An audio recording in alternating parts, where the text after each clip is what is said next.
For each fight on this weekend's upcoming card, including for the prelims, I'm going to be comparing stats, reviewing recent fighter history, analyzing the results of my 7 data science prediction models, and giving a combined weighted prediction based on those models. I'll also provide my final prediction combining both quantitative and qualitative information together. Later this week, I'll upload a video covering promising underdogs, best and expensive favorites, and prop bets for y'all to consider, which I'll highlight some great opportunities for you guys. Hopefully you can use these predictions and data to confirm your picks, avoid mistakes, find value bets, or just informative and entertainment purposes to prepare for the lead up to this weekend's event. Please like and subscribe if you find this content interesting, informative, or helpful. It helps keep me motivated to create these videos for you all. I've also added my Patreon information in the description if you'd like to support the channel through that. There's a $10 a month contribution tier and a $20 a month premium tier, which will give you early access to all of the analysis and results for my videos, as well as additional data analysis and stats. So that includes my prediction model results, fighter history, stat overviews, promising underdogs, best and expensive favorites, prop bets to consider, and a deep dive into each fighter's record history and an analysis through each of their individual historical fights. So you'll get all sorts of stats and data analysis which will help you with your picks and bets. And for $20 a month, which is around $5 per event, you can get all of that information. You can purchase event analysis separately, but the membership is cheaper and easier. Plus, you're directly helping improve and expand the content of this channel. Running this data and analysis, each of the prediction models, the fight simulations, and updating the site takes hours every day and week, so I'd greatly appreciate your support. And thank you all for the recent support that you have shown. It truly means the world to me that we can share our passion for MMA and continue to build this community together. The last thing that I want to mention is that there is a BetUS promotion in the description below. If you use that link, it's an affiliate link, so if you set up your account, you'll get a promotional offer with that. I'm excited to continue working on this analysis and content for you all. Thank you guys again for all of your support. Let's go ahead and dive right into the predictions. For the first fight of the night, we have Sedriques Dumas versus Denis Tiuliulin. Let's go ahead and review their stats. Dumas is 6 feet 2 inches tall with a reach of 79 inches and he is 28 years old. And on the other hand, Denis is 6 feet 1 inch tall with a reach of 77 inches and he is 36 years old. So he has a height disadvantage, a reach disadvantage, and he's 8 years older than Sedriques. Now when it comes to striking, Sedriques lands 1.76 strikes per minute at a 45% accuracy, and Denis on the other hand lands 4.5 strikes per minute, much more, at a 41% accuracy. Now as far as grappling goes, Sedriques lands 0.71 takedowns on average with a 50% accuracy, and Denis doesn't have any grappling stats recorded. Now when it comes to defense, Sedriques Dumas absorbs 2.14 strikes per minute with a 57% striking defense and a 40% takedown defense, whereas Denis absorbs 6.15 strikes per minute with a 36% striking defense and a 73% takedown defense. Now let's take a look at Sedriques Dumas' recent fight history. He's recently coming off of a loss against Nurmagomedov via KO/TKO, which was back in late March of this year. His total record is 9 wins and only 2 losses, and out of his 9 wins, 4 of them were KO/TKOs, 2 of them were submissions, and 3 were decision victories, which gives him a 67% finishing rate. And out of his 2 losses, 1 of them was a KO/TKO, and the other loss was a submission loss. He has 4 first-round finishes. Recently, he's won 3 out of his last 5 fights, but he is coming off of a loss into this fight. His most recent win was back in October of 2023, and his most recent loss was back in March of this year. Now let's take a look at Denis Tiuliulin's recent fight history. Recently, Denis is coming off of a loss against Christian Leroy Duncan via KO/TKO, which was back in November of 2023. Now his total record is 10 wins and 9 losses, and out of his 10 wins, 9 of them were KO/TKOs, and the last one was a decision victory, which does give him a 90% finishing rate. Now out of his 9 losses, 3 of them were via KO/TKO, 4 of them were submissions, and 2 were decision losses. Obviously, he does not have a very good record at all. Now Denis does also have 6 first-round finishes, and recently he's done absolutely terrible, just like his record. He's only won 1 out of his last 5 fights, and he's on a 3-fight losing streak. Super exciting fight to start this card. Denis Tiuliulin's most recent win was back in September of 2022. His most recent loss was back in November of 2023. This one feels pretty easy to predict, honestly. If we take a look at my prediction models and those weighted averages and my final pick that takes that and also incorporates other non-stat based research and fight film study observations into account as well, 3 of 7 of my prediction models are leaning towards Sedriques Dumas and 4 are leaning towards Denis Tiuliulin.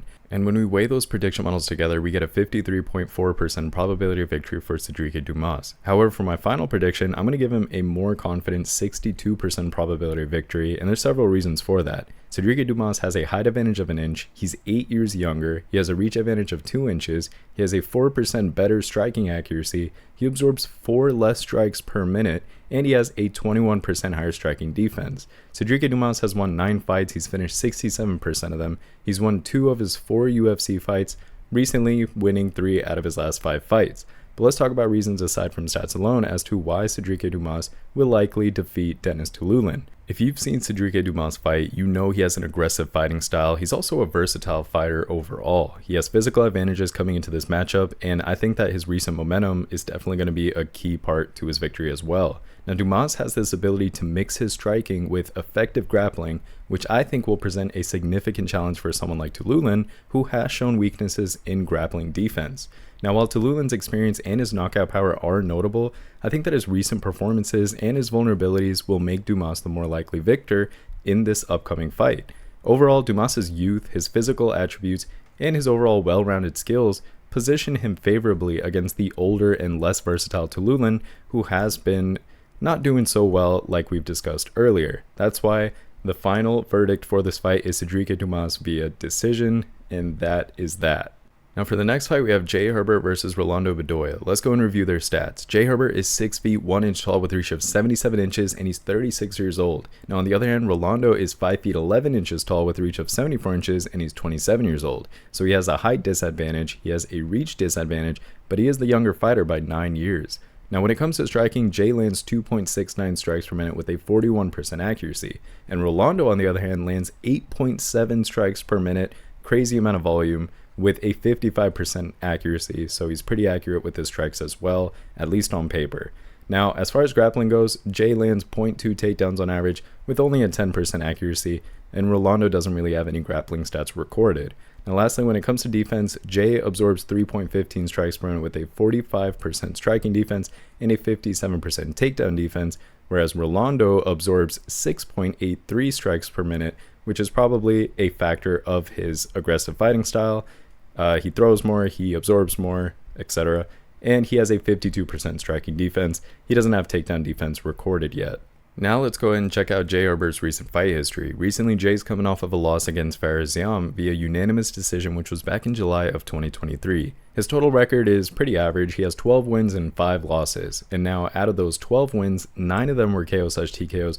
1 of those was a submission, and the other 2 were decision victories, which does give him a respectable 83% finishing rate. Out of his 5 losses, 3 of them were KO/TKOs, 1 was a submission, and the other one was a decision loss. He does have 4 first-round finishes. Recently, he's done not too well. He's only won 2 out of his last 5 fights, and he is coming off of a loss into this fight. His most recent win was actually back in July of 2022, and his most recent loss was back in July of 2023. Now let's take a look at Rolando Bedoya's recent fight history. Recently, Rolando's coming off of a loss against Sandhagen via unanimous decision, which was back in August of 2023. Now his total record is very nice. It's 14 wins and 3 losses. And out of those 14 wins, 4 of them were KO/TKOs, 3 of them were submissions, and the other 7 were decision victories, which gives him a 50% finishing rate, which also does show that he's able to control fights, take it to the judges, and still win via unanimous decision. So, out of his 3 losses, all 3 of those were decision losses. Rolando does have 2 first-round finishes. Recently, he's done well. He's won 3 out of his last 5 fights, but he is coming off of 2 back-to-back losses into this fight. His most recent win was back in March of 2022, and his most recent loss was in August of 2023. Now let's talk predictions for this fight. So let's take a look at my prediction models, those weighted averages, and the final picks that takes that and adds those other non-stat-based factors into account as well. In this fight, none of my prediction models are leaning towards Jay, and all 7 are leaning towards Rolando. And when I weigh those prediction models together, I'm getting a 67% probability of victory for Rolando. However, this is where we don't just rely on what the statistics show and what's on paper. This is where research really helps. I'm actually going to go opposite of the prediction models here, and I'm going to give Jay Herbert a very narrow 53.6% probability of victory, and allow me to explain why. First, let's talk about stats. So Jay Herbert has a height advantage of 2 inches in this matchup, he has a reach advantage of 3 inches, and he absorbs 3.68 less strikes per minute. He's won 12 fights, he's finished 83.4% of them, and he's won 2 of his 7 UFC fights, which I know isn't a very high percentage, but those 7 fights does give him some good experience. But let's talk about reasons aside from stats alone as to why I'm actually leaning towards Jay instead of Rolando for this fight. And a lot of it has to do with fighting style and advantages. So for example, I think that Jay has this ability to keep the fight at a distance, especially if you've seen his previous fights. Now, with this reach advantage that he has in this matchup, he should be able to do that and utilize his striking power, which will be absolutely crucial against Bedoya's pressure fighting style if you've seen how Bedoya fights. Now, Herbert does have to be very cautious of Bedoya's relentless pressure and his durability, which could become a factor if this fight goes the distance, so he has to be a little bit careful approaching this fight. Now again, I'm not saying with a lot of confidence that Jay will win. I'm giving him a narrow 53% probability, and what that means is I'm giving the other guy a 47% probability. So it's almost 50-50 with these guys. You could practically flip a coin and just pick one of these guys to win. Now I know that some people feel very opinionated and they think that, hey, Rolando got this all day. Some people think that Jay has it. I'm leaning towards Jay just based on what I've seen, and of course his fighting style. I also want to mention that the opponents that Jay has faced are of a higher caliber overall compared to the opponents that Rolando has faced. For example, Jay has fought Ilia Topuria, which I think means a lot when it comes to experience. We could see where Ilia Topuria is right now within the UFC. And I know that it's not always about who you fought when it comes to MMA, but you do walk away with a little bit of experience when it comes to fighting better opponents. I think that builds you up as a fighter, and that's key. That's something that a stat or a statistical analysis will not be able to pick up on its own. I also highly suggest that you guys go ahead and check out Jay's previous fights, because what you're going to see is that his striking skills and his techniques are to be considered when it comes to his future fights. This guy does have some potential, and I don't usually like going based off of potential. I like going based off of stats and directly what I see, and this is one of those factors that kind of leans on what I see when he fights. I think that he's also going to have some motivation based on the fight that he's lost to against Farziam, and I think he's going to be highly motivated to get back into the win, and that psychological edge will drive him to perform at a high level. You also have to consider that Jay is older, and although that is a bit of a risk when it comes to his skills and his diminishing abilities when it comes to his physicality, I think that also speaks volumes to his experience overall as a fighter. And sometimes we've seen some of those more experienced fighters defeat some of those younger fighters that are in their 20s and they're still learning. So although Rolando does seem statistically more sound as a choice, I think that when you consider all things, Jay does seem like the slightly better option. That's why, keep in mind, only 53%, but I do think he's slightly the better option. That's why I'm leaning towards him. I think I've given way too much justification to my decision. But yeah, bottom line, I'm going with Jay in this particular matchup. It's okay if you disagree. We can agree to disagree, no worries. For the next fight, we have Viktoriia Dudakova versus Sam Hughes. Let's go and review their stats. Viktoriia is 5 feet 5 inches tall with a reach of 67 inches, and she is 25 years old. And on the other hand, Sam is the same height, 5 feet 5 inches tall, but she has a 3-inch reach disadvantage. She has a 64-inch reach, and she is 7 years older at 32 years old. Now, when it comes to striking, Viktoriia lands 3.14 strikes per minute at a 52% accuracy, and Sam, on the other hand, lands 4.03 strikes per minute at a 45% accuracy. Now, as far as grappling goes, Viktoriia lands 2.45 takedowns on average with a 41% accuracy, while Sam, on the other hand, only lands 0.96 takedowns on average with a lower 30% accuracy. And when it comes to defense, Viktoriia absorbs 2.45 strikes per minute with a 50% striking defense and a 50% takedown defense, whereas on the other hand, Sam absorbs 4.51 strikes per minute with a 56% striking defense and a 57% takedown defense. Now let's take a look at Viktoriia Dudakova's recent fight history. Recently, she's coming off of a win against Jin Yu Frey via unanimous decision, which was back in October of 2023. She is undefeated. Her total record is 8 wins and no losses. And out of her 8 wins, 2 of them were KO/TKOs, 4 of them were submission victories, and the other 2 were decision victories, which gives her a 75% finishing rate. She does have 3 first-round finishes. Recently, of course, she's won all of her fights. She's on an 8-fight win streak. Her most recent win was back in October of 2023. Now let's take a look at Sam Hughes' recent fight history. Recently, Sam is coming off of a loss against Yasmin Yaragüe via unanimous decision, which was back in February of this year. Now her total record is 8 wins and 6 losses, which is a completely different story. Now, out of her 8 wins, 2 of them were KO/TKOs, 3 of those were submissions, and the other 3 were decision victories, which gives her a 63% finishing rate. Out of her 6 losses, 1 of them was a KO/TKO, 1 of them was a submission, and the other 4 were decision losses. She does have 3 first-round finishes. Recently, she's won 3 out of her last 5 fights, so she's been doing better than she did previously, but she is coming off of a loss into this particular fight. Her most recent win was back in April of 2023, and her most recent loss was in February of this year. Now let's talk predictions. Let's look at what my prediction models predicted, those weighted averages, and my final pick that takes that and incorporates those other non-stat based research and fight film study observations into account as well. All 7 of my prediction models are leaning towards Viktoriia Dudakova, surprise, surprise, and none of them are leaning towards Sam. And when I weigh those prediction models together, I'm getting a 68.8% probability of victory for Viktoriia Dudakova. Now for my final prediction, I'm going to give Viktoriia a slightly less confident 64% probability, although I know that's not much of a difference, but it is because Sam does land 0.89 more strikes per minute, she has a 7% higher striking defense, and she has a 7% higher takedown defense. So I think that she does deserve a little bit respect, right? So the reason that I am picking Viktoriia is due to the fact that Viktoriia is the much younger fighter. She's 7 years younger. She has a reach advantage of 3 inches as well. She has a 7% higher striking accuracy. She absorbs 2.06 less strikes per minute. She lands 1.49 more takedowns on average, and she has an 11% higher takedown accuracy. Again, she's won 8 fights. She's finished 75% of them. She's won both of her UFC fights, which is key. She's recently won all of her fights. Of course, she's on a 8-fight win streak. But let's talk about reasons aside from stats alone as to why Viktoriia Dudakova will likely defeat Sam Hughes in this fight. I think that because of her undefeated record, her superior grappling skills, and her strong mental resilience, she already has a strong edge coming into this fight, especially psychologically.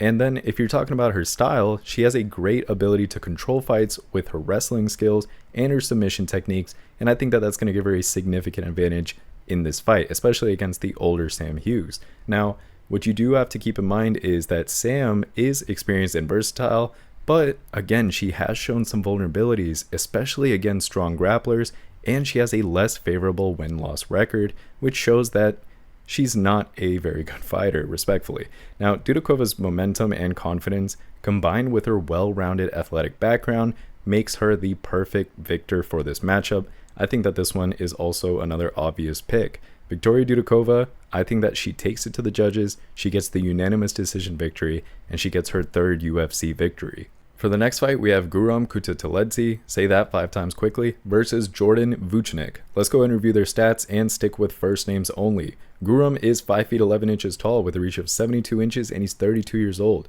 And on the other hand, Jordan is 5 feet 9 inches tall with a reach of 72 inches as well, and is 28 years old. So Jordan has a 2-inch height disadvantage. They have the same reach, and he's 4 years younger than Guram.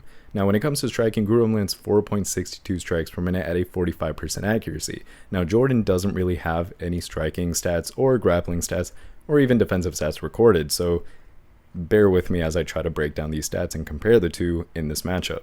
Guram lands 0.69 takedowns on average with an 18% accuracy, and he absorbs 4.53 strikes per minute with a 56% striking defense and a 75% takedown defense. Now let's take a look at Guram's recent fight history. Recently, Guram is coming off of a loss against Elvis Brenner via KO/TKO back in July of 2023. His total record is 12 wins and 4 losses, and out of those 12 wins, 7 of them were KO/TKOs, only 1 was a submission, and the remaining 4 were decision victories, which gives him a pretty decent 67% finishing rate. And out of his 4 losses, 1 of the losses was a KO/TKO, 1 of them was a submission, and the other 2 were decision losses. Now, Guram does have 4 first-round finishes. Recently, he's done decent. He's won 3 out of his last 5 fights, but he is coming off of back-to-back losses into this fight, so he's on a 2-fight losing streak. His most recent win was actually all the way back in October of 2020, important to keep that in mind, and his most recent loss was back in July of 2023. Now let's take a look at Jordan's recent fight history. He's actually making his UFC debut this weekend. His total record is 13 wins and only 2 losses, but keep in mind he hasn't really faced UFC level opponents. Now, out of his 13 wins, 2 of them were KO/TKOs, 6 of them were submissions, and 5 were decision victories, which gives him a 62% finishing rate. Out of his 2 losses, both of those were decision losses. He does have 2 first-round finishes. Recently, he's won 4 out of his last 5 fights, so he's done really well, and he's on a 4-fight win streak. Now, his most recent win was back in July of this year, so he's just coming off of a win recently, and his most recent loss was back in November of 2022. I think that that's kind of crazy that you can win on July 20th, 2024, and you're quickly doing a turnaround and fighting here in the UFC. It's pretty impressive. Now, call me skeptical, but I'm not actually going to buy into the hype of Jordan. I think that the competition he's faced, if you look back on those guys, their records and their skill sets, it's just honestly not extremely impressive. Do I think that he's capable of coming in, pulling off an upset and beating Guram? Sure, probably. But I'm going to rely on logic here. I think that Guram and his experience should get the job done. Now, I couldn't run both of these guys through the prediction models because of the debut. However, the odd probabilities are giving Guram about a 69% probability of victory. And based on all of my research, I generally agree with that. And there's several reasons why. First, let's look at the facts. Guram does have a 2-inch height advantage here. He's won 12 fights. He's finished 67% of them. He's had 3 UFC fights, and although he's only won 1, that does give him better experience than Jordan. He has also won 3 out of his last 5 fights recently, so it's important to give him some credit for those. But let's talk about fighting styles and all the intangibles as to why Guram will likely kind of stomp out Jordan here. So I think that Guram does have that UFC experience that he needs to be a better fighter. He has a well-rounded skill set as well, and he's had exposure to higher level competition. Now, his striking skills and his grappling defense, I think, will likely pose significant challenges for someone like Jordan. Now, I do have to pay respect to Jordan, though. I'm not trying to say that he has absolutely no talent. He does have a crazy submission skill set that will be key in this fight. But I think that Guram's adaptability and his overall mental toughness will prove decisive in this particular matchup. He's also defeated Mateusz Gamrot. Granted, that was all the way back in 2020, but it is important to note that Guram has defeated Mateusz Gamrot. He has a dynamic striking style. You have to keep in mind he's really good with kickboxing, and he has an orthodox stance, and I think that that's going to allow him to effectively utilize his striking skills to his max ability. He's able to mix up his strikes and maintain a very high pace, which will likely disrupt Jordan's overall rhythm and keep him on the defensive. Plus, I think that Jordan will probably look to utilize his grappling and submission skills as we've seen in his previous fights leading up to this one. But I think that Guram's takedown defense and his ability to avoid some of those prolonged grappling exchanges will be crucial and will probably negate some of the advantages that Jordan has coming into this fight. Now, the strengths that I see for someone like Guram include his accuracy, his knockout power. We've seen most of his wins come via KO/TKO, and I think that those are significant advantages. He also does have a pretty decent experience when it comes to high stakes fights. He's competed against some of those higher ranked opponents, and he's faced those higher pressure situations, something that I can't really say about Jordan. This is going to be kind of Jordan's one of his first tests. Now, weaknesses, of course, you have to keep in mind that Guram does have a little bit of a susceptibility to submissions, so he has to be careful against someone like Jordan. All right, let's talk bottom line here. So bottom line, Guram and his combination of his striking power and his experience against that competition and his overall strategic approach to fighting, in my opinion, give him a clear edge over someone like Jordan, who's stepping into the UFC right after coming off of a fight just a few days ago or a week ago or whatever. I think that he's going to be able to leverage his strengths and mitigate some of his weaknesses. And ultimately, I think that Guram is well positioned to secure a victory in this fight. So I am taking Guram via decision. I don't think that he gets a finish against someone like Jordan, but I do see him taking it to the judges and getting a unanimous decision, even maybe a split decision. But ultimately, I'm leaning towards Guram in this fight. Now, this next fight, I know you guys are super excited about this fight, and I hope you can sense my sarcasm. It is Shamil Gaziev versus Don'Tale Mayes. And if you've seen both of these guys fight, this is going to be a very boring fight. That or someone's going to get knocked out pretty much in the first round. But, I mean, I saw Shamil Gaziev's recent performance, and honestly, it was just ridiculous. But before I get into all that, let's go ahead and review their stats here. So, Shamil Gaziev is 6 feet 4 inches tall. He has a reach of 78 inches, and he's 34 years old. And on the other hand, Don'Tale Mayes is 6 feet 6 inches tall, so he's 2 inches taller than Shamil. He does also have a reach advantage of 81. He has a reach advantage of 3 inches. He has an 81-inch reach, and he's 2 years younger at 32 years old. Now, when it comes to striking, Shamil lands 2.63 strikes per minute at a 44% accuracy, and Dontel, on the other hand, lands 3.69 strikes per minute at a similar accuracy of 43%. Now, as far as grappling goes, Shamil lands 0.53 takedowns on average with a very low 14% accuracy, while Dontel Mays, on the other hand, lands 0.71 takedowns on average with a much better accuracy of 43%. Now, when it comes to defense, Shamil absorbs 4.73 strikes per minute with a 42% striking defense and a decent takedown defense, whereas Dontel Mays absorbs 3.96 strikes per minute with a 47% striking defense and a 60% takedown defense. Now let's take a look at Shamil Gaziev's recent fight history. Recently, he's coming off of a loss against Rozenstruik via KO/TKO back in March of this year, and if you saw that fight, you would understand my disappointment in a fighter like Shamil Gaziev. He came in with so much momentum, everyone was talking really big about him, and then he just completely doesn't do anything in that fight. It was ridiculous. Now, his total record is 12 wins and 1 loss, so again, he came in that fight undefeated, everyone was talking big about him, but he looked absolutely awful in that fight. Now, out of his 12 wins, 8 of them were KO/TKOs, 3 of them were submissions, and 1 was a decision victory, which gives him a 92% finishing rate.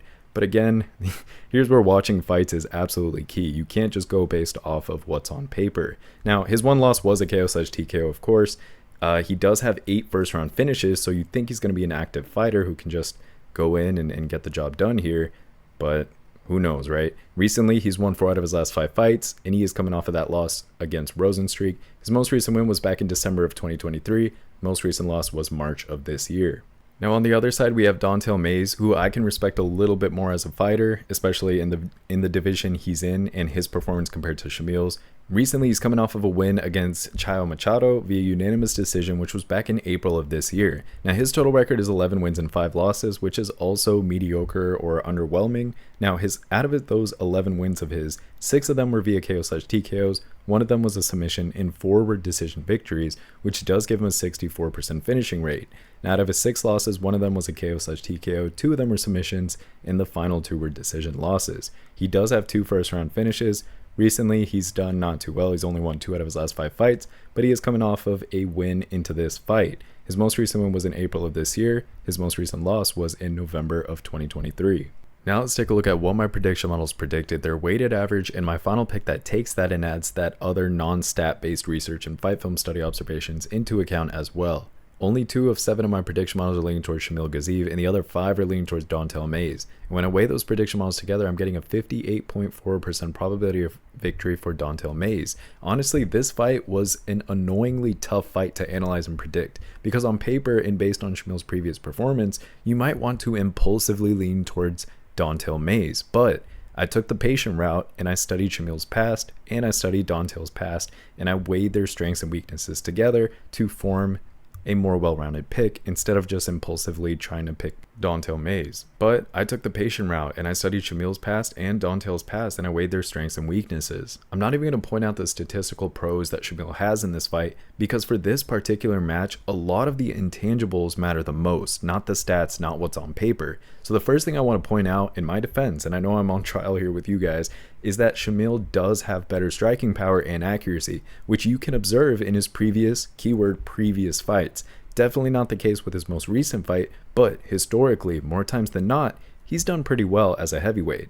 Also, when he is able to grapple his opponents, he can pull submissions off, and that versatility is really key in this fight. Now, Mays, on the other hand, has shown vulnerabilities in his ground game, and that's the key reason why I'm leaning more strongly towards Shamil, despite his recent setback. And let's be honest here, Gaziev in this fight will most likely use his striking power and some of those wild shots that he does early on to keep Mays on the defensive and use his grappling skills where he can to control the fight and look for a submission opportunity. Now, I know that Dontel Mays is a durable fighter and he has good experience, but Shamil should be able to just eke out a victory and hopefully look to bounce back from his previous loss. I think that loss should have motivated him to improve and do better as a fighter. Otherwise, honestly, he's just in the wrong career. Fighting is all about winning or learning, so if he doesn't really improve here, I'll definitely keep that in mind for the next fight he's in and incorporating that into my predictions. But for this particular fight, I am giving him some benefit of the doubt because of what he's historically been able to accomplish, and I'm going to lean towards him. Final word, I'm giving Shamil a 60% probability victory, and I think he gets the decision victory. And if you really want to roll the dice, like if you were a borderline degenerate gambler, I would take Gaziev via KO/TKO or submission. because I think that he is going to bounce back and he's going to prove some people wrong in this fight. And again, if he doesn't, you could slap me on my wrist and I will not be picking him again in his next fight. For the next fight, we have Mohammad Yahya versus Kaue Fernandes. Let's go ahead and review their stats. Mohammad Yahya is 5 feet 9 inches tall with a reach of 73 inches and he's 30 years old. And on the other hand, Fernandes is also 5 feet 9 inches tall with also a reach of 73 inches and he's 1 year younger at 29 years old. Now, before we get into the fighting stats, I do want to let you guys know that both of these fighter stats come from only one fight each. So it's important to keep that in mind when I'm about to break down these stats. So when it comes to striking, based on that one fight, Mohammad lands 2.87 strikes per minute at a 46% accuracy, and Fernandes, on the other hand, landed 1.53 strikes per minute at a 54% accuracy. Now, as far as grappling goes, both fighters landed one takedown each in their fights, and when it comes to defense, Yahya absorbed 4.07 strikes per minute with a 37% striking defense and a 42% takedown defense, whereas Fernandes absorbed 0.87 strikes per minute with a 59% striking defense and a 62%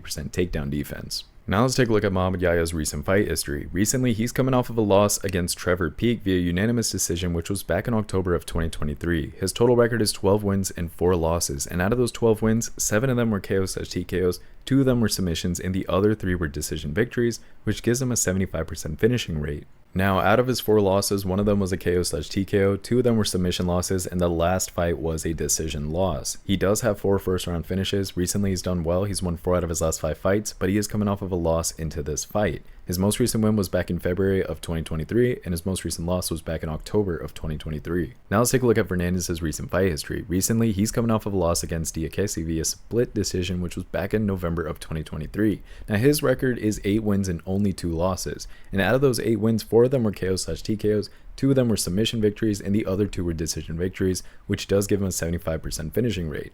Out of his 2 losses, both of those were decision losses. He has 5 first-round finishes. Recently, he's done pretty well. He's won 3 out of his last 5 fights, but he is coming off of a loss into this one. His most recent win was back in March of 2023, and his most recent loss was back in November of 2023. Now let's take a look at what my prediction models predicted, their weighted average, and my final pick that takes that and adds other non-stat based research and fight film study observations and takes that into account as well. 2 of 7 of my prediction models are leaning towards Yahya and 5 are leaning towards Fernandes. And when I weigh those prediction models together, I'm getting a 64.6% probability of victory for Fernandes. Now for my final prediction, after all of my research, I'm actually going to give Fernandes a more confident 73% probability of victory. That's due to the fact that Fernandes he's slightly younger, he has an 8% higher striking accuracy, he absorbs 3.2 less strikes per minute, he has a 22% higher striking defense, and he has a 20% higher takedown defense.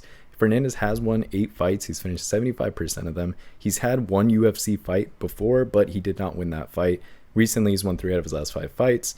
And let's talk about reasons, aside from stats alone, as to why Fernandes will likely defeat Yahya in this fight. I really like Fernandes' overall well-rounded skill set. I think that he has the better experience when it comes to his fighting career, and I like his training over at Nova. I think that he has the technical striking and a balanced approach to his fight game, which will make him a challenging opponent for Yahya, and especially when you consider Yahya's defensive weaknesses as a fighter. It is important to keep in mind to play devil's advocate here. Yahya does have striking power. That's going to be key as a challenge to Fernandes here.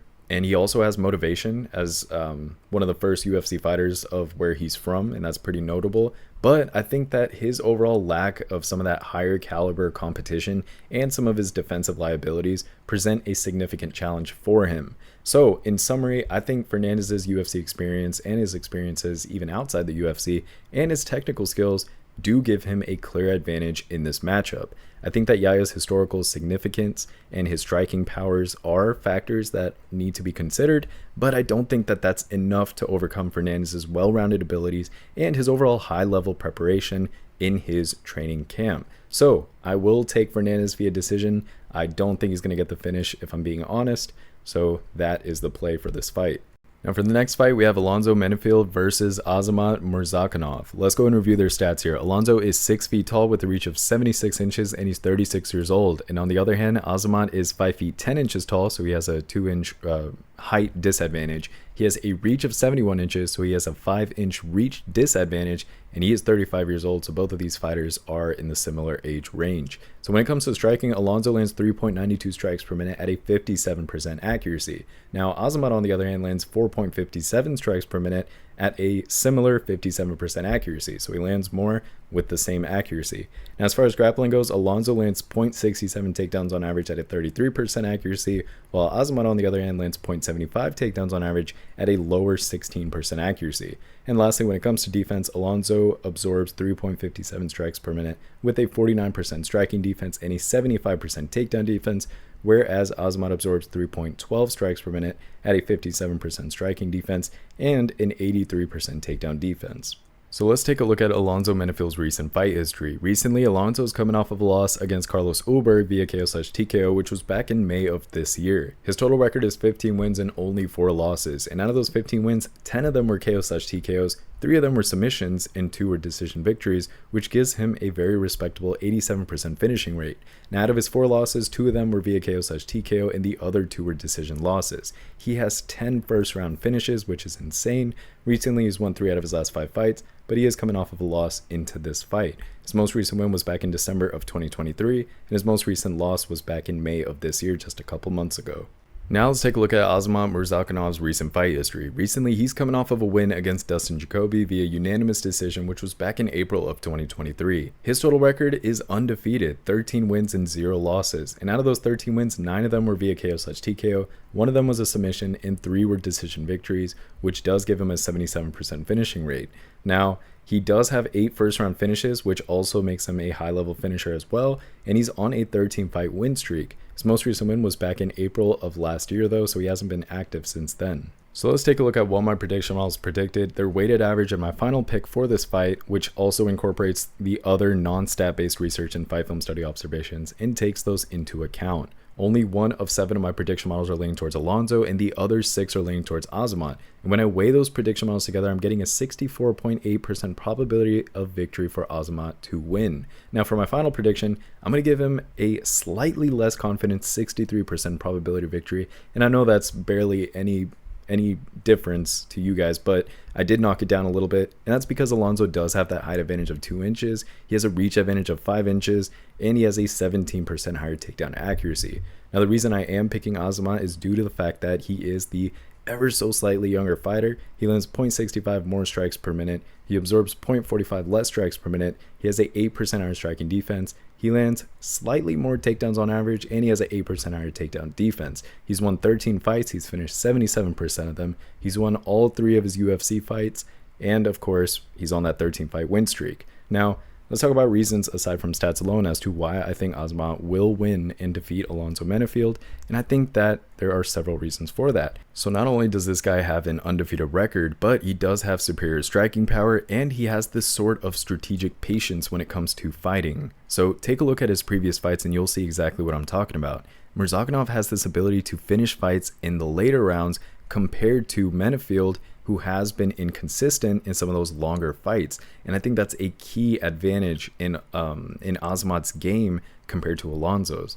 Now, while Menifield does have notable strengths and resilience that we do have to take into consideration for this fight, which is again why I kind of knocked down that percentage, even though it was barely any, it wasn't much of a knockdown, but you do have to keep that in mind.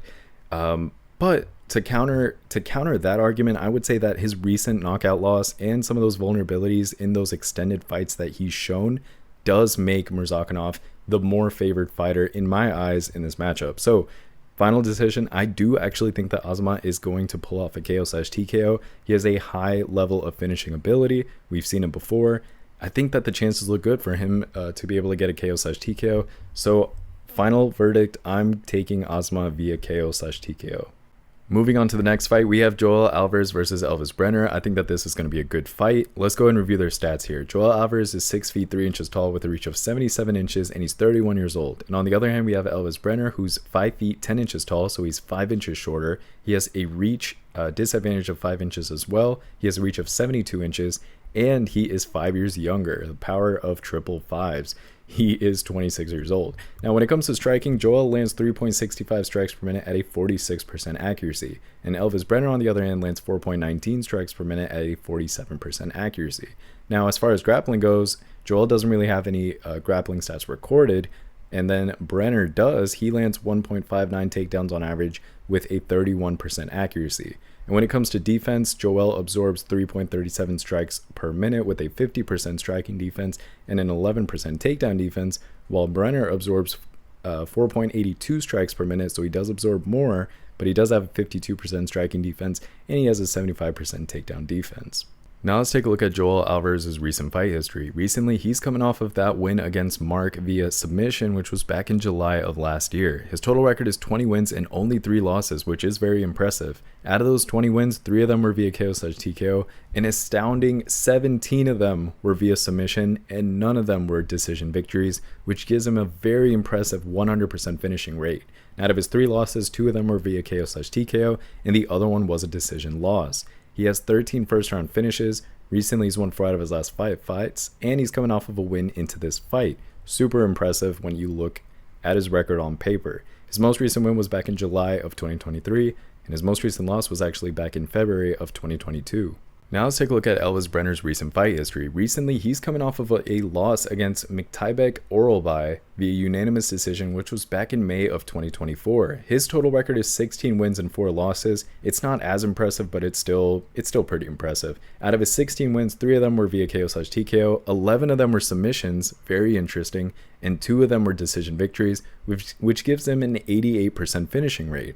Now, out of his 4 losses, all 4 of those went to the judges, and they were decision losses. He does have 9 first-round finishes. Recently, he's also won 4 out of his last 5 fights, but he's coming off of a loss into this matchup. The most recent win that he had was back in November of 2023, and his most recent loss was in May of this year. Now let's take a look at what my prediction models predicted for this fight, the weighted average of those prediction models, and then my final pick that takes that statistical indication and also incorporates other non-stat based research that I did and fight film study observations that I've done.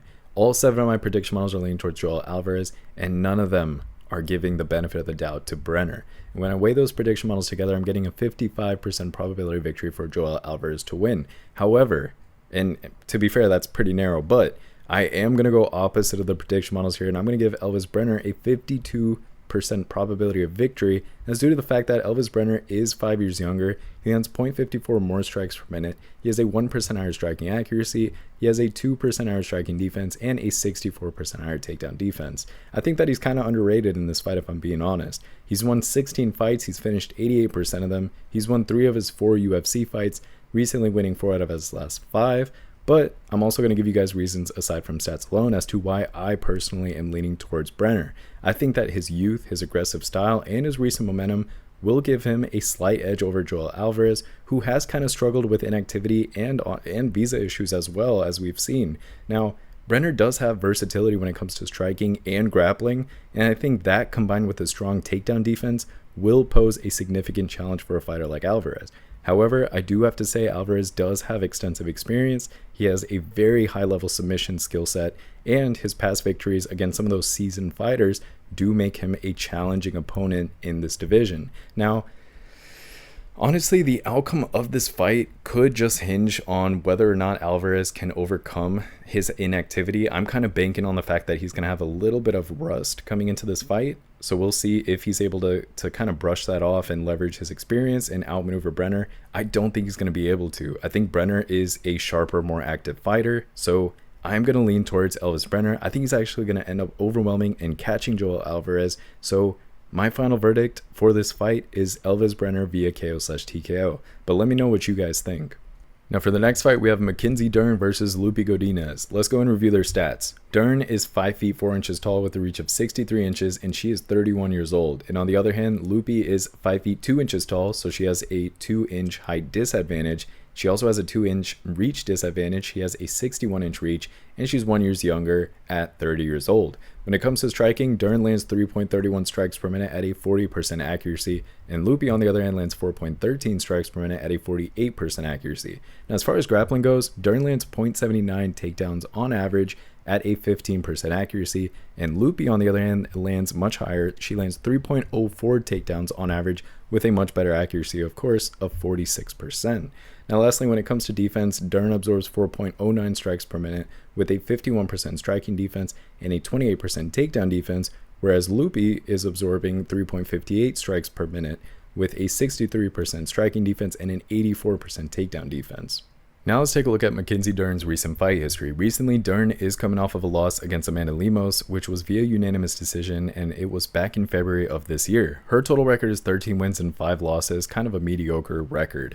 Out of those 13 wins, she does not have any KO/TKOs, but she does have 7 submissions and 6 decision victories, which still gives her a 54% finishing rate. Now, out of her 5 losses, 1 of them was via KO/TKO, and the other 4 went to the judges, and she lost via decision. She does have 6 first-round finishes. Recently, she hasn't done too well. She's won 2 out of her last 5 fights, and she is on a 2-fight losing streak as well. Her most recent win was back in May of 2023, and her most recent loss was back in February of this year. Now let's take a look at Lupi Godinez's recent fight history. Recently, Lupi is coming off of that loss against Verna Jandiroba, which was via unanimous decision back in March earlier this year. Her total record is 12 wins and 4 losses, also a pretty mediocre record, not too bad though. Out of those 12 wins, 1 of them was KO/TKO victory, 2 of them were submission victories, and 9 were decision victories, which gives her a low 25% finishing rate, but keep in mind she is able to control fights and get the decision victory. Now, out of her 4 losses, all 4 of those were decision losses, but more times than not, she is able to control fights. She does have 2 first-round finishes. Recently, she's won 4 out of her last 5 fights, so whatever she's doing is clearly working, but she is coming off of a loss into this particular fight. Her most recent win was back in November of 2023, and her most recent loss was back in March of 2024.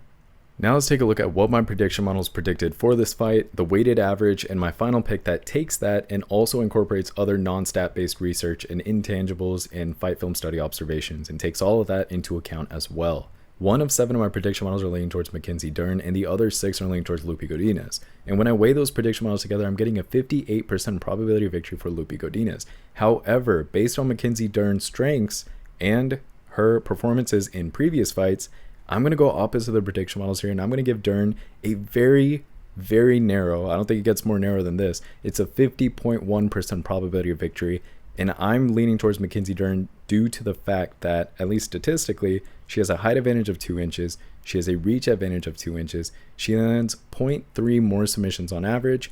As well, she's won 13 fights, she's finished 54% of them, she's had 13 fights in the UFC, she's won 8 of those, and that might not be the highest percentage, but 13 fights in the UFC is amazing experience for a fighter. I think that a lot of people are forgetting Mackenzie's BJJ skills and her high-level UFC experience, and I think that those will shine once again when she fights Lupi Godinez this weekend. I think that Dern has a very interesting ability to create some of those submission opportunities from pretty much any position. She's pretty dangerous when it comes to that, and I think that, coupled with her improving striking, will make her a constant threat throughout the fight when she's fighting Godinez. I will say that Godinez is a promising prospect, but Dern does have that grappling expertise and that experience against some of those top tier opponents, and I think that that actually gives her the tools that she'll need to control this fight and even potentially secure a submission victory. So I'm going to take Mackenzie Dern via decision, but if you do want to roll the dice a little bit, maybe you can go for Mackenzie Dern via submission. I don't think that that's likely going to happen. I think it's going to go to the judges, and Dern is going to get the unanimous decision victory. For the next fight, and this one is going to pain me, we have Tony Ferguson, El Cucuy, versus Michael Chiesa. Let's go and review their stats. Tony Ferguson is 5 feet 11 inches tall with a reach of 76 inches, and he is 40 years young. On the other hand, Michael Chiesa is 6 feet 1 inch tall with a reach of 75 inches, and he's 36 years old. Now, when it comes to striking, Ferguson lands 4.94 strikes per minute at a 45% accuracy. And Chiesa, on the other hand, lands only 1.87 strikes per minute at a 5% lower 40% accuracy. Now, as far as grappling goes, Tony lands 0.39 takedowns on average with a 35% accuracy, while Chiesa lands many more. He lands 3.33 takedowns on average with a 15% higher, a 50% accuracy. Now, when it comes to defense, Tony absorbs 4.41 strikes per minute with a 55% striking defense and a 67% takedown defense, which really hasn't helped him out in his previous fights. But Chiesa absorbs 1.7 strikes per minute with a 54% striking defense and a 60% takedown defense. Not too much on Tony Ferguson, you guys. Don't make fun of the guy too much. We all love El Cucuy. We know he's kind of old, but hey, we love El Cucuy. So, Tony Ferguson, let's look at his recent fight history. Recently, he's coming off of a 20-fight win streak. This guy's going insane. I'm just kidding. He's coming off of a loss against Paddy Pimblett via unanimous decision, which was back in December of 2023. To be fair, he kind of held his own on that fight. It went to the judges, so at least we didn't see another terrible finish. But out of those 26 wins that he has, 13 of those wins have came via KO/TKO, 8 of them were via submission, and 5 were decision victories, which does still give him an impressive 81% finishing rate. Now, he does also have 10 losses, and with those 10 losses, 2 of them were from KO/TKOs, 3 of them were from submissions, and 5 were decision victories. Now, on the other hand, let's check out Michael Chiesa's recent fight history. Recently, he's coming off of that loss against Kevin Holland, which was via submission back in July of last year. His total record is 18 wins and 7 losses. Out of those 18 wins, 11 of them were submissions, which is impressive, and 7 were decision victories. He has no KO/TKO finishes. That gives him a 61.2% finishing rate thanks to those submissions. Now, out of his 7 losses, 1 of them was from a KO/TKO, 5 of them were from submissions, and 1 was a decision loss. He does have 5 first-round submission finishes. Recently, he's only won 2 out of his last 5 fights, and he is also on a 3-fight losing streak coming into this fight. So both of these guys, I mean, their careers are kind of, nearing an end, right? His most recent win was back in January of 2021, and his most recent loss was back in July of last year. He hasn't really been active since then. So now let's take a look at what my prediction models predicted, their weighted average, and my final pick that takes that and adds other non-stat based research and fight film study observations into account as well. Before I dive into that, let me just say I've never wanted to be proven more wrong in my life. I hope that Tony Ferguson is able to finally break his losing streak and come back out on top in convincing fashion. And against Michael Chiesa, I mean, maybe it is kind of possible. I don't think that statistically it's likely, but keep in mind Chiesa's career is also kind of on nearing that end. But anyways, let me review the actual results of my predictions, and then we'll talk reasoning. So 2 of 7 of my prediction models are leaning towards Tony Ferguson, and 5 are leaning towards Michael Chiesa. And when I weigh those prediction models together, I'm actually getting a 51% probability of victory for Tony Ferguson based on the weight of the models. However, of course, I'm actually going to logically go opposite of the prediction models here, and I'm going to give Michael Chiesa a 70.5% probability of victory. And I know you might think that that's wild, but just take a look at Tony Ferguson's recent fights, and you'll see he's definitely not the same fighter that he was several fights ago. Michael Chiesa also has a height advantage of 2 inches coming into this fight. He is 4 crucial years younger than Tony Ferguson, who's 40. By the way, 40 in MMA is insane. He also absorbs 2.71 less strikes per minute. Michael Chiesa lands 2.94 more takedowns on average, and he has a 15% higher takedown accuracy and a very small submission average advantage as well. Chiesa has won 18 fights. He's finished 61% of them. He's had 18 UFC fights, very impressive. He's won 11 of those. Percentage-wise, I know that's not impressive, but 18 UFC fights is respectable. He's recently only won 2 out of his last 5, so let's keep that in mind when we make our predictions here. But let's talk about reasons aside from just what's on paper as to why I think that Chiesa is going to beat Tony Ferguson. I think that Chiesa does have a better form, as his current form as a fighter I think is much better than Tony Ferguson's form. I think that Chiesa also has a lot of grappling skills that he's kept active, and I think that Chiesa has a stylistic advantage in this fight. Chiesa has a very patient approach when it comes to fighting and ground control, and I think that's probably going to neutralize Ferguson's unorthodox striking style, which hasn't really done him well recently regardless. And Tony Ferguson, if you see his fights, he takes a lot of unnecessary risks as a fighter. You just don't want to back a guy who's taking all of these risks for no reason. And some of his defensive lapses are very similar to someone like Yuri Prohaska. For no reason, they're just not being defensively intelligent. And when we're watching these fights, we're taking a look at these guys and we're like, why aren't you defending yourself? Why aren't you evading some of these strikes? I mean, this is fundamental stuff when it comes to learning how to fight. And these guys, I mean, they use this crazy style, and some of the times it works out great, especially when they're young. But as they get older, it doesn't really work out the same way. I will say that Ferguson does have really good experience, and he does have this weird unpredictability factor, which can pose a threat. Sometimes you don't know what the guy's going to go for, and that's worked out for him in the past, but in his most recent fights, that has not really worked out for him. I think that Chiasa's momentum, his psychological edge, definitely makes him the favorite in this fight. I think it's going to be painfully obvious.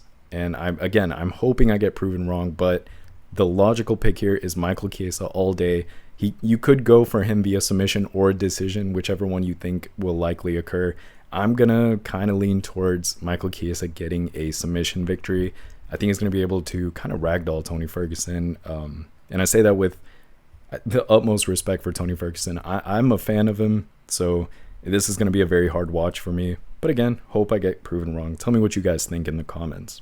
For the next fight, we have a great fight. We have Marlon Chito Vera versus Deiveson Figueiredo. Let's go and review their stats. Marlon Vera is 5 feet 8 inches tall with a reach of 70 inches, and he's 31 years old. On the other hand, Deiveson Figueiredo is 3 inches shorter. He's 5 feet 5 inches tall, and he has a 2-inch shorter reach at 68 inches, and he's 5 years older at 36 years old. When it comes to striking, Chito lands 4.31 strikes per minute at a 49% accuracy, and Figueiredo, on the other hand, lands lower at 3.01 strikes per minute at a slightly better 55% accuracy. And as far as grappling goes, Chito lands 0.53 takedowns on average with a 39% accuracy, and Deiveson Figueiredo, on the other hand, lands 1.65 takedowns on average with a slightly higher 42% accuracy.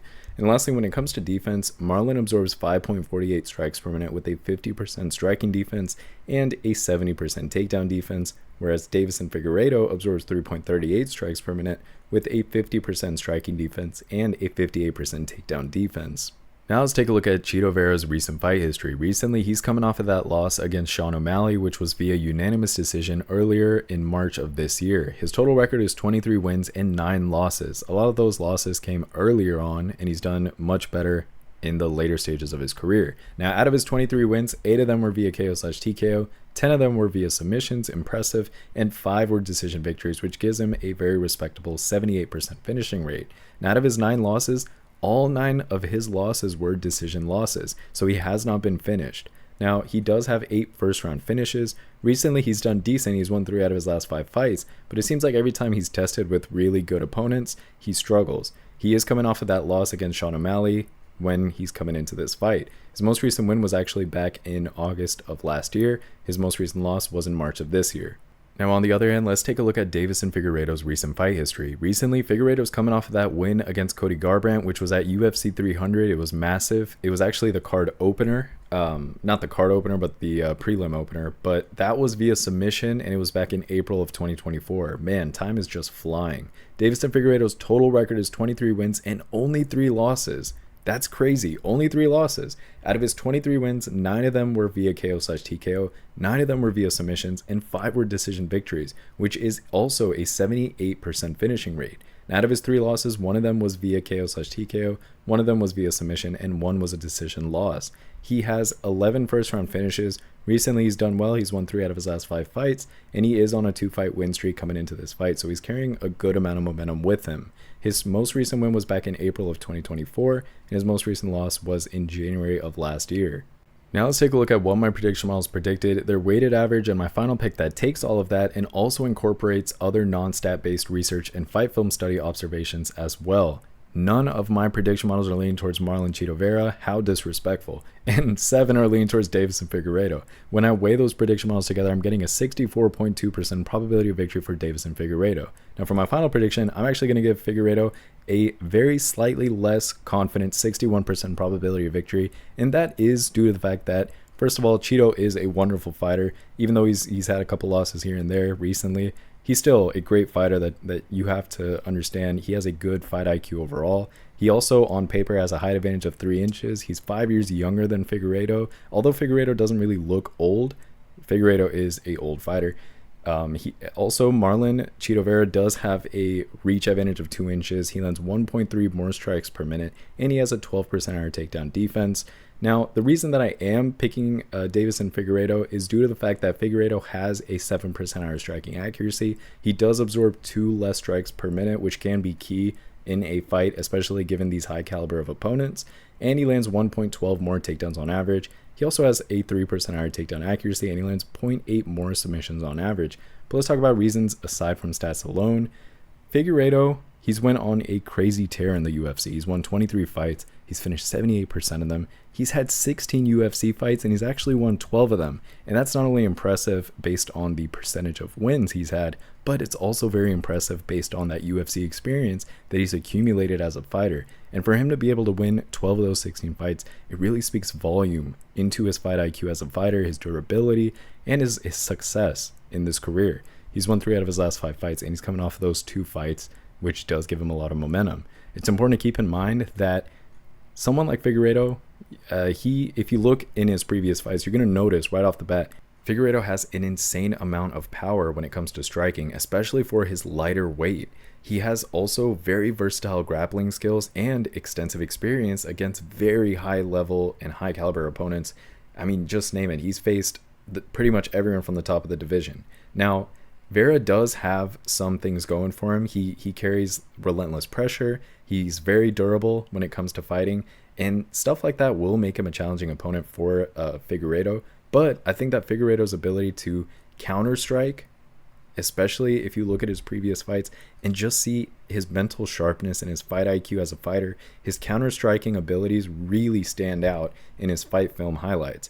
And I think that he's going to be able to adapt his strategy against a fighter like Vera, and that will provide a significant advantage. Additionally, I think that Figueiredo's experience in some of those higher stakes championship level fights, and not only just those fights, but also winning in a lot of those fights, could be a very decisive factor to consider as well. For all those reasons and more, I am going for Deiveson Figueiredo. I don't think he's going to get the finish here. I think he's going to get the I think he's going to go to the judges. He's going to get the unanimous decision victory. The reason I don't think he's going to get the finish isn't necessarily so much because Deiveson Figueiredo can't get a finish. Obviously, we've seen him with, what was it, like a 78% finishing rate. I think that Figueiredo can definitely get a finish, but I think that Vera is also a very sharp fighter, especially when it comes to his defensive capabilities. And I think that overall that's going to prevent Figueiredo from getting that finish. Regardless, I think we're in for a spectacular fight. I'm very excited for this fight. It almost has a... forget almost. It has a very pay-per-view-like feel, and so I'm very hyped for this card, especially the main card for this event. For the next fight, it wasn't the co-main event that we were all originally looking forward to, but it is still a great co-main event. It's Nurmagomedov versus Michael Oleksiejczuk. Let's go and review their stats here. Bullet Shara is 6 feet 2 inches tall with a reach of 73 inches, and he's 30 years old. And on the other hand, Michael Oleksiejczuk is 6 feet tall, so he has a 2-inch height disadvantage. He has a reach of 74 inches, so he actually has a 1-inch reach advantage, and he's 1 year younger at 29 years old. Now, when it comes to striking, Shara lands 7.1 strikes per minute, a very high volume striker with a 74% accuracy, very impressive accuracy. Now, Michael Oleksiejczuk, on the other hand, he lands 5.07 strikes per minute at a 50% accuracy, and that's not bad by any means. That's still a very good striking stats. Now, as far as grappling goes, Shara doesn't really have any takedowns recorded, but Michael Oleksiejczuk does. He lands 0.73 takedowns on average with a 44% accuracy. And lastly, when it comes to defense, the Bullet absorbs 2.95 strikes per minute with a 35% striking defense and a 78% takedown defense. I'm hoping he's improved his striking defense because that low 35% striking defense is absolutely crucial for his longevity and his durability as a fighter. Otherwise, we're going to see him get stomped out. Now, Michael Oleksiejczuk, on the other hand, he absorbs 4.27 strikes per minute with a 61% striking defense and a 48% takedown defense. Now let's take a look at Nurmagomedov's recent fight history. Recently, Shara is coming off of that win against Antonio Tricoli via KO/TKO back in June of 2024, just a month ago. Shara's total record is 13 wins and 0 losses. He is undefeated. Out of those 13 wins, a crazy amount, 11 of them were KO/TKOs and 2 of them were decision victories, which gives him a very respectable 85% finishing rate. Now, he does have 7 first-round finishes. He's recently, of course, won all of his fights. He's on that 13-fight win streak. Most recent fight was just a month ago, and he got that victory. Now, on the other hand, let's take a look at Michael Oleksiejczuk's recent fight history. Recently, Oleksiejczuk's coming off of that loss against Kevin Holland via submission, which was back in June of 2024. His total record is 19 wins and 8 losses, and out of those 19 wins, 14 of them were KO/TKOs, very impressive. One of them was a submission victory and the other 4 were decision victories, which also gives him a respectable 79% finishing rate. Now, out of his 8 losses, one of them was via KO/TKO. 6 of those losses were via submissions, so he does have a vulnerability to submissions, but that's not a big part of Shara's game plan anyways. And lastly, that last loss was via decision. Now, Michael Olajejek does have 11 first-round finishes, so he's really dangerous in that first round, but recently he's only won 2 out of his last 5 fights, and he's also coming off of back-to-back losses. He's on a 2-fight losing streak coming into this fight. His most recent win was back in August of 23, and his most recent loss was in June of this year.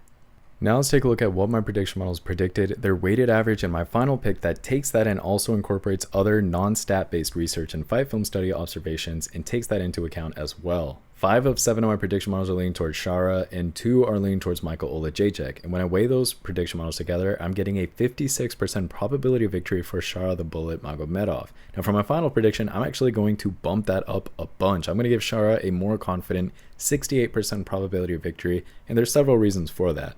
On paper, he has a 2-inch height advantage. He lands 2.03 more strikes per minute. He has a 24% higher striking accuracy. He absorbs 1.32 less strikes per minute, and he has a 30% higher takedown defense. Just to recap, Shara has won 13 fights, he's finished 85% of them, and he's won 2 of his 2 UFC fights. Recently, of course, winning all of his fights, he's on a 13-fight win streak. But let's talk about reasons aside from stats alone as to why Shara will likely defeat Michael Olajejek. I think that he holds several advantages in this matchup, which include his superior striking skills, his momentum with his undefeated record, and his recent momentum from his UFC debut victory. I think that his diverse kicking game and his ability to blend different fighting styles together does make him a challenging and kind of an unpredictable fighter. He also has this intimidating effect, but we're not going to focus too much on that. While Olajejek does have more experience against some of those top tier competition than Shara does, I will say that Shara's unbeaten streak and his finishing ability should give him some sort of a psychological edge in this fight, which should have an impact on Olajejek, and I think that'll prove decisive in this matchup. At the end of the day, based on all of the factors that I've seen, I'm taking Shara Magomedov, and I think he's going to get a finish as he continues his reign in the UFC. I'm taking Shara via KO/TKO. For the next fight, we have our main event, Cory the Sandman Sandhagen versus Umar Nurmagomedov, the long-awaited matchup. Let's go ahead and review their stats. Cory Sandhagen is 5 feet 11 inches tall with a reach of 70 inches and he's 32 years old. And on the other hand, Umar Nurmagomedov is 5 feet 8 inches tall, so he has a 3-inch height disadvantage. He does have a reach of 69 inches, so he only has a 1-inch reach disadvantage. And he is 28 years old, so he's 4 years younger than Cory. Now, when it comes to striking, Cory lands 5.33 strikes per minute at a 44% accuracy. And Umar, on the other hand, he lands a little bit less. He lands 4.75 strikes per minute, but at a better accuracy of 69%. Now, as far as grappling goes, Cory lands 1.36 takedowns on average with a 33% accuracy, while Umar, on the other hand, lands 4.51 takedowns on average with a 56% accuracy. Obviously, that's a big part of his game plan. Now, lastly, when it comes to defense, Cory absorbs 3.4 strikes per minute with a 58% striking defense and a 64% takedown defense, whereas Umar absorbs 0.56 strikes per minute with a 76% striking defense and a good takedown defense as well. Now let's take a look at Cory Sandhagen's recent fight history. Recently, he's coming off of that win against Rob Font via unanimous decision, which was back in August of last year. His total record is 17 wins and 4 losses, pretty impressive. Out of those 17 wins, 7 of them were via KO/TKO, 3 of them were via submission, and the other 7 were decision victories, which gives him a 59% finishing rate. This guy can get the finish, he can also take it to the judges, he can control fights, very versatile fighter. Out of his 4 losses, 1 of them was from a submission and the other 3 went to the judges, and he got decision losses. He does have 6 first-round finishes, so he is able to get that first-round finish when he wants to, and recently he's won 3 out of his last 5 fights, and he is coming off of a 3-fight win streak, making a bit of a comeback in his career after a loss. So his most recent win was back in August of last year. His most recent loss was back in October of 2021. He has not lost for a while, but he also hasn't been the most active fighter. Now, on the other side, let's take a look at Umar Nurmagomedov's recent fight history. Recently, he's coming off of that win against Behzad Almakhan via unanimous decision, which was back in March of this year. His total record is undefeated, 17 wins and no losses. Out of those 17 wins, 2 of them were via KO/TKO, 7 of them were via submissions, and 8 were via decisions. Now, that does give him a 53% finish rate. He's also a versatile fighter, not so much on the striking side, but definitely on the control and the grappling side. He does have 5 first-round finishes. Recently, of course, he's won all of his fights. He's on a 17-fight win streak. His most recent win was back in March of this year. Now let's take a look at what my prediction models predicted for this fight, the weighted average, and my final pick that takes all of that and also incorporates and reviews research and fight film study observations, takes all of that into account as well. 1 of 7 of my prediction models are leaning towards Cory Sandhagen, and 6 are leaning towards Umar Nurmagomedov. And when I weigh those prediction models together, I'm getting a 53% probability victory for Umar. Now, for my final prediction, I'm going to give Umar a more confident 65% probability of victory, and there are several reasons for that, especially just based on the dominant fighting style of Umar and his insane training regimen. So I'm giving Umar this confidence because he is the younger fighter. He does have a 25% higher striking accuracy. He absorbs 2.84 less strikes per minute. He has a 18% higher striking defense, and he lands 3.15 more takedowns on average. He also has 23% higher takedown accuracy and has a 36% higher takedown defense, and he lands a little bit more submissions on average as well. This guy's obviously just a better, well-rounded fighter when it comes to, especially when it comes to grappling, which can be a weakness for a lot of fighters. He's won 17 fights. He's finished 53% of them. He's won all 5 of his UFC fights, recently winning 5 out of his last 5, of course. He's coming off of that 17-fight win streak as well. But let me talk about reasons aside from stats alone as to why I think Umar Nurmagomedov will likely win. And no, it's not just because of his last name. So let's talk about it. I think that he holds the upper hand against a fighter like Cory Sandhagen due to his dominant grappling skills, of course, and his strong training background. It all boils down to that when it comes to these Dagestani type of fighters. Now, Sandhagen is the more challenging and formidable and talented and technical striker. I will give him that, and he does have excellent footwork and adaptability as a fighter. I'm a fan of Cory Sandhagen personally. I've always enjoyed listening to him talk about the mentality of fighting and how that's really bled into who his character is and his growth as a fighter. I've enjoyed watching his career grow, but I think that Umar's ability to control this fight and take it to the ground, I think that that's just going to give him a psychological and physical edge over Cory Sandhagen. I can't make a decision based off emotions. That defeats the entire purpose of this channel. I like to keep emotions out of my decision process, but I do acknowledge some of those emotions and some of those biases with you guys, but I keep all of that out of my decision process. I have to keep it logical, and the logical pick for this fight will be Umar Nurmagomedov, unless Cory Sandhagen lands one of those crazy flying knees, which, of course, it's MMA. It could happen, but again, I'm not going for miracles here, or I'm not going for things that are, things that I'm just hoping for. I'm going to go and recommend fighters that I think will most likely win. I think this weekend, Umar Nurmagomedov will get a submission or a decision victory, depending on how durable Sandhagen can be on the ground. We'll have to see, but that's the final verdict. Umar Nurmagomedov via submission or decision is the safe play.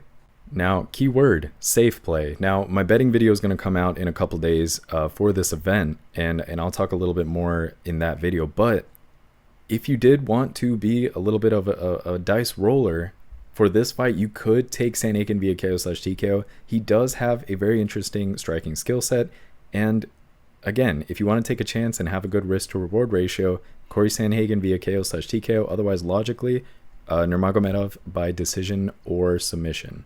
And with that, those are all of the fights for this weekend's event. I hope you all enjoyed the analysis and that your bets hit. Thank you guys for watching. Please like and subscribe, as it'll help keep me motivated in creating these videos. Running this data, analysis, prediction models, and creating charts and graphs takes hours every day and week, so your support is always appreciated. Please also check out my Patreon if you'd like to support me through there. There's a $10 a month contribution option and a premium $20 a month option, which comes with early access to all of the analysis from this video, as well as promising underdogs, favorites, prop bets, and all of the extra data analysis and stats as well. This analysis, information, and these stats will help you with your bets, and it'll help support my efforts to continue providing and expanding content for you all. So please check out that Patreon if you want to show me some love and help me out there. Thank you all once again for watching, and as always, see you guys in the next one.